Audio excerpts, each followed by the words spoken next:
Let's talk about these strikes. Nigerian officials, are saying that this wasn't so much about religion, as Muslims, tens of thousands of Muslims have been killed too, but more so about terrorism and human life. So I guess the question is the president's messaging and the Department of, the Secretary of War, Pete Hegseth's messaging on this correct? And was this move the right move to protect Christians in the country?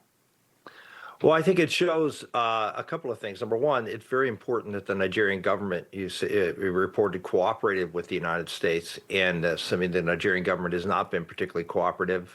They've been rather feckless in stopping this persecution and murdering of Christians by Muslim militants, and even in some ways, turning a blind eye to it. And so the fact that that the president called out this country that the Biden administration wouldn't do as a country of particular concern. In other words, saying that they're a terrorist country, that they don't support religious freedom, I think got the government's attention and got them to cooperate on this attack. Which, look, you can say it's not about religion, but it is. I mean, these are Muslim groups, whether it's ISIS, Boko Haram. There are groups who have been systematically attacking Christians. There are other issues around it, but that's sort of the core of it.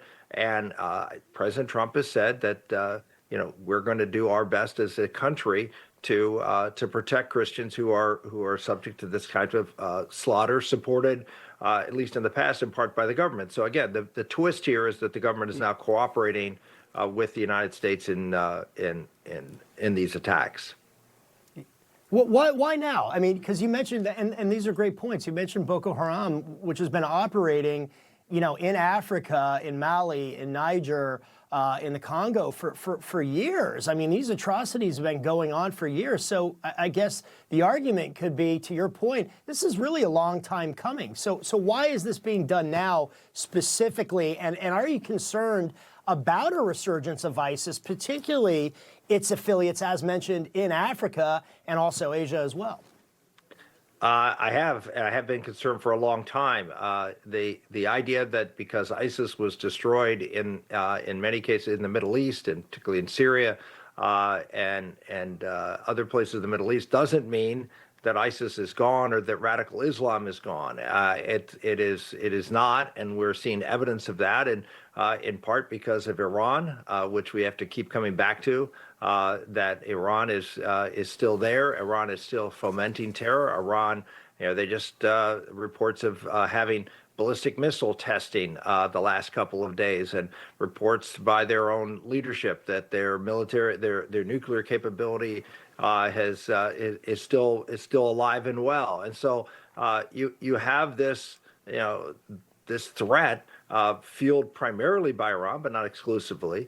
And I think the president understands, he connects the dots, that this isn't just Iran in the Middle East, but Iran and other terrorist supporting countries around the world who are a threat to the stability of the world and a threat to Christians in particular. And I think President Trump has recognized, and another interesting thing about President Trump, he went into office saying that we got involved in too many things and too many wars, and here the president has probably been as active a president as I can recall in combating atrocities and protecting the interests of America more than anybody else. So you look at Venezuela, you look at obviously Iran, you look at what's going on in Africa. I mean, you can go on and on and on.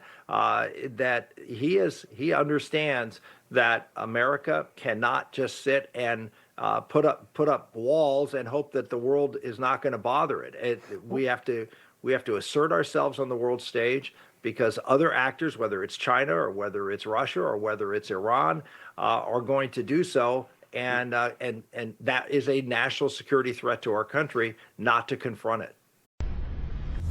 Information. Truth